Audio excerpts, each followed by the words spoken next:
नमस्कार। कभी कभी आकाश का रंग हमें डराने के लिए नहीं, हमें जगाने के लिए होता है। 3 मार्च की रात्रि को सिंह राशि का चंद्रमा जब केतु से ग्रहण में आएगा, तब फाल्गुन मास की पूर्णिमा का चांद सफेद नहीं बट रक्तवर्णी ब्लड मून जैसा दिखेगा। जानकारों का कहना है कि यह रक्तवर्णी चंद्रमा पुरानी व्यवस्था का अंत और नई व्यवस्था का जन्म दिखाता है। ऋग्वेद में ऐसा स्पष्ट कहा गया है कि सूर्य और चंद्रमा कॉस्मिक क्लॉक्स है, ब्रह्मांड की घड़ियां है। वे समय के न्याय को दर्शाते हैं और हमारे कर्मों के हिसाब को रखते हैं। आप ऋग्वेद की ऋचा देखें। सूर्या चंद्रमसो धाता यथा पूर्वम कल्पयत दिवंच पृथ्वी च अंतरिक्ष मथो स्वः। आज इस वीडियो में हम सिर्फ भविष्यवाणियाँ नहीं करेंगे, हम ये समझेंगे कि पूर्वा फाल्गुनी की नक्षत्र का ग्रहण हमारे लक और वर्ल्ड ऑर्डर को कैसे बदलने वाला है। भारतीय समय के अनुसार दोपहर के 2:14 से यह ग्रहण स्टार्ट होगा और शाम के 7:53 तक रहेगा। कुल मिला के 5 आवर्स 39 मिनट्स तक यह ग्रहण रहने वाला है। यह ग्रहण central Europe, Asia, Australia, north America, south America एवं भारत में भी दिखने वाला है। तकरीबन विश्व के बड़े बड़े सभी देशों में यह ग्रहण दिखाई देगा और इसीलिए पूरा विश्व इससे प्रभावित होने वाला है। याद रहे, संहिता ग्रंथों में ऐसा स्पष्ट कहा गया है कि जहाँ पर ग्रहण दिखाई देता है वहाँ पर त्रिपाद चतुष्पाद अर्थात 75 to 100% इफेक्ट होती है। जहाँ पर नहीं दिखाई देता वहाँ पर भी एक पाद द्विपाद वा अर्थात 25 to 50% अफेक्ट होती है, क्योंकि ग्रहण जो है वह यूनिवर्सल इवेंट है। सर्वप्रथम जिस राशि में यह ग्रहण हो रहा है उससे क्या फल मिलेगा वो देखते हैं, और उसके लिए भविष्य फल भास्कर में यह श्लोक दिया गया है। सिंहे च ग्रहणे पीड़ा सर्वेषां वनवासिनां नृपाणां नृपतुल्यानां मनुजानां धनक्षयः। अर्थात वन में रहने वाले पशु पक्षियों को दिक्कत आती है या वन में रहने वाले मनुष्य को दिक्कत आती है। फॉरेस्ट में आग लगने की इवेंट्स होती है। फार्मर्स एवं माइनिंग को लेकर जो मजदूर काम करते हैं उनके द्वारा भारी विरोध किया जाता है, भारी प्रोटेस्ट किया जाता है। लीडर्स को ट्रबल्स आती है या फिर जो ऑलरेडी धनवान है उस तरह के लोगों को दिक्कत ज़्यादा आती है। मिडिल क्लास को या फिर जो लोग बिलो द पॉवर्टी लाइन है उनको दिक्कत नहीं आती। जो लोग धनवान होते हैं उनको दिक्कत ज़्यादा आती है। थोड़ा और इस चीज़ को जूम इन करें तो इस ग्रहण की जो सबसे सूक्ष्म कड़ी है वह कली है पूर्वा फाल्गुनी नक्षत्र, क्योंकि इसी नक्षत्र में यह ग्रहण हो रहा है। इसका जो रूलिंग प्लैनेट है वह है शुक्र और उसका जो देवता है वह देवता है भग। भग वो देवता है जो हमारे जीवन में मटेरियल कंफर्ट्स देता है, हमें व्हीकल देता है, हमें संपत्ति देता है। निरुक्त ग्रंथ भग को इस तरह से समझाते हैं। भगो भजते है सही विभजति सुखंच दुखंच। अर्थात भग वह शक्ति है जो हमारे जीवन में सुख और दुख का विभाजन करती है। भग वो देवता है जो हमारे पर्सनल डेस्टिनी या भाग्य के मालिक है। जब हमारे भाग्य के देवता पर ग्रहण लगने वाला है तो ये समझ के चलो कि लक हमें साथ नहीं देगा और हमारे कर्मों का अब हिसाब होने वाला है।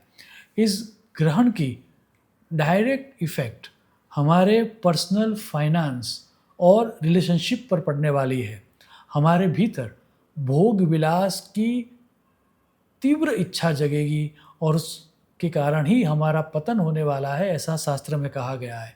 पास्ट में किए हुए सेक्स स्कैंडल के कारण विश्व के बड़े नेता के पद जा सकते हैं। एप्स्टीन फाइल्स या उसके जैसी ही कोई फाइल्स में आने वाले 6 महीनों में कुछ बड़े बड़े नेताओं का पद जाता हुआ स्पष्ट दिख रहा है। फाइनेंशियल फ्रॉड्स या स्कैम के कारण भी कुछ बिजनेस हाउसेस में दिक्कतें आने की प्रबल संभावना है। रियल एस्टेट में लग्जरी एसेट्स का जो बबल है वह बबल हम फूटता हुआ देखेंगे। याद रहे, सिंह राशि का ग्रहण सेल्फ रिस्पेक्ट को ईगो में कन्वर्ट कर लेता है और उसी के कारण कुछ नेता अपने आप को सर्वोपरि समझेंगे और कुछ वैसा कर लेंगे कि उसके कारण उनका पद चला जाएगा। यूएसए में डोनाल्ड ट्रंप के ऊपर भारी विरोध किया जाए एवं भारत में भी सत्ता पक्ष के ऊपर कुछ विरोध होता हुआ हमें स्पष्ट दिख रहा है। यूरोप में किसी बड़े नेता के फाइनेंशियल या फिर सेक्स स्कैंडल के कारण उनका पद जाता हुआ स्पष्ट दिख रहा है। याद रहे, ये जो समय है उस समय के दौरान आइदर फाइनेंशियल स्कैम्स या फिर सेक्स स्कैंडल, उसके कारण विश्व भर में ऐसे नेता जो बड़े ही इगोइस्टिक नेता है उनका पद चला जाए, ऐसा स्पष्ट दिख रहा है। ये जो नक्षत्र है वह नक्षत्र शुक्र का नक्षत्र है और शुक्र डिजिटल करेंसी या फिर ग्लैमर को भी रिप्रेजेंट करता है। सो करेंसी या डिजिटल करेंसी या क्रिप्टो करेंसी में या फिर ग्लैमर वर्ल्ड में कुछ ऐसे बड़े स्कैम होंगे जो पूरे विश्व को चौंका देंगे। कुल मिला के लग्जरी, ग्लैमर या फिर ऐसे लोग जो अपने आप को लार्जर देन लाइफ दिखाते हैं, उनके जीवन में समस्या ज़्यादा आती हुई दिख रही है। यदि स्पेसिफिकली भारत देश की बात करूँ तो कौन से एरियाज, कौन से प्रदेश ज़्यादा प्रभावित हो गए वह दर्शाते हुए बृहत संहिता में यह श्लोक दिया गया है। पीड़ा करम फाल्गुन मासी पर्व वंगा अस्माक अवंतिक में कलानाम। श्लोक को यदि डिकोड करें तो वंगा मीन्स बंगाल। वेस्ट बंगाल में पब्लिक प्रोटेस्ट या फिर पॉलिटिकल अनरेस्ट होता हुआ स्पष्ट दिख रहा है आने वाले 6 महीनों में। वैसे भी वहाँ पर शायद इसी समय के दौरान इलेक्शन भी होगा। ऐसा दिख रहा है कि वेस्ट बंगाल में सत्ता परिवर्तन होने की प्रबल संभावना है। बांग्लादेश के साथ कुछ बहुत बड़ा नेगेटिव होता हुआ दिख रहा है। शायद बांग्लादेश में वापस सत्ता परिवर्तन हो और अराजकता का माहौल हो, ऐसा दिख रहा है। भारत और बांग्लादेश की जो बॉर्डर है उस बॉर्डर पर भी छोटा सा युद्ध होता हुआ हमें दिख रहा है या फिर टेंशन बढ़ता हुआ दिख रहा है। भारत और बांग्लादेश के रिलेशंस इस समय के दौरान खराब हो गए, ये तो स्पष्ट है। फिर लिखा गया है अस्मा का, अर्थात तेलंगाना या महाराष्ट्र। फिर लिखा गया है अवंती, अर्थात मध्य प्रदेश या उज्जैन। मेकला मीन्स छत्तीसगढ़। कुल मिला के भारत के इन प्रदेशों में पॉलिटिकल अनरेस्ट, पब्लिक प्रोटेस्ट या सत्ता परिवर्तन या फिर इनमें से यदि कुछ भी न हो तो नेचुरल कैलिमिटी आती हुई हमें स्पष्ट दिख रही है। यदि स्पेसिफिकली स्टॉक मार्केट की बात करूं तो यह समय जो है वह शॉर्ट टर्म ट्रेडिंग के लिए नुकसान करने वाला रहेगा। स्टॉक मार्केट चंद्रमा की तरह ही अप एंड डाउन करने वाला रहेगा, but in a longer run negative return देने वाला रहेगा। गोल्ड और सिल्वर के बारे में बात करें तो चंद्रमा को चांदी का कारक माना गया है। सो इस समय में सिल्वर में भारी अप और डाउन होने के बाद एक मेजर करेक्शन आता हुआ दिख रहा है। सो आने वाले समय में आपके लिए गोल्ड ही सेफ इन्वेस्टमेंट रहेगा, ऐसा दिख रहा है। इतना ही नहीं, luxury market like diamond, precious James, fashion industry में भी भारी गिरावट आती हुई दिख रही है। कुल मिला के स्टॉक मार्केट देखे, सिल्वर देखे या फिर लग्जरी प्रोडक्ट्स देखे या फिर डायमंड्स देखे, प्रेशियस मेटल्स देखे, तो ऐसा स्पष्ट दिख रहा है कि आने वाले समय में gold he stable and up रहेगा और वही इन्वेस्टर्स का सेफ हेवन बना रहेगा। आइए अंत में हमारी 12 राशियों को क्या परिणाम मिलेगा वो समझते हैं। मेष राशि के लिए शास्त्र में कहा गया है कि उनकी बुद्धि भ्रमित होने का योग है, वह गलत फैसले ले सकते हैं, तो उनको सोच समझ के काम करना होगा। संतान विषयक चिंता बनी रहेगी। लव लाइफ में ट्रबल आने की प्रबल संभावना है। वृषभ राशि वालों के लिए कहा गया है कि उनकी सुख हानि होने के योग है। घर में शांति भंग हो उस तरह के योग है। प्रॉपर्टीज़ के रिलेटेड कोई डिस्प्यूट हो सकता है और व्हीकल्स में कोई ट्रबल आ सकती है। मिथुन राशि वालों को साहस करने से सफलता मिलेगी। सिबलिंग रिलेटेड शुभ समाचार मिल सकते हैं, लेकिन ओवरऑल लाइफ में एक बेचैनी बनी रहेगी। कर्क राशि वालों को परिवार में क्लेश होता हुआ दिख रहा है। इन्वेस्टमेंट में लॉस होता हुआ दिख रहा है। धन हानि होती हुई भी दिख रही है। सिंह राशि वालों को अपनी स्वास्थ्य को लेकर सजग रहना होगा।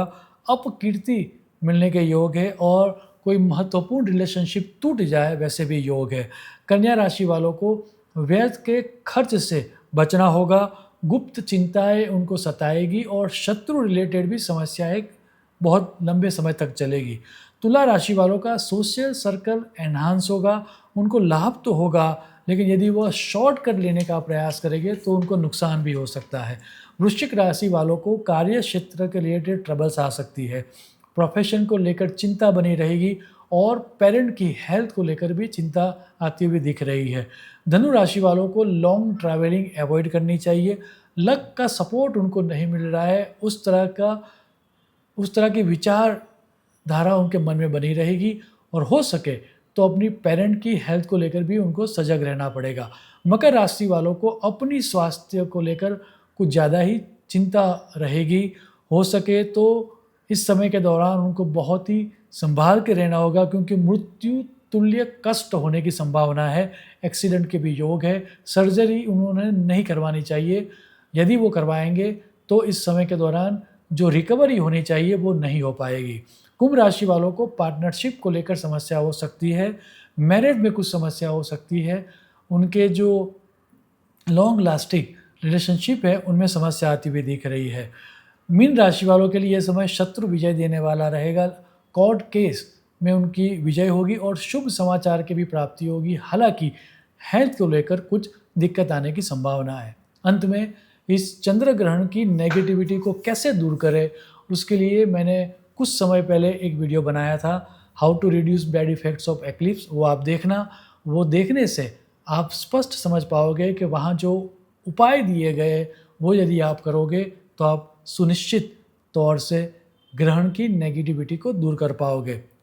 उसमें दिए गए उपायों के सिवा भी एक उपाय ऋग्वेद में दिया गया है। वहाँ पर भग देवता की प्रसन्नता के लिए एक श्लोक दिया गया है। वह श्लोक कह के मैं मेरी वाणी को विराम दूंगा। यदि आप ग्रहण के दौरान भग देवता के इस श्लोक का भी उच्चारण करोगे तो भी आप ग्रहण की नकारात्मकता को दूर कर पाओगे। आप ऋग्वेद की ऋचा देखें। भग प्रणो जनय गोभिरश्वेर भग प्रनुभिर नुर्वंतव श्याम। यदि आपने इस मंत्र जाप को भी किया तो भी आप ग्रहण की नकारात्मकता को दूर कर पाओगे। शुभम भवतु। प्रणाम।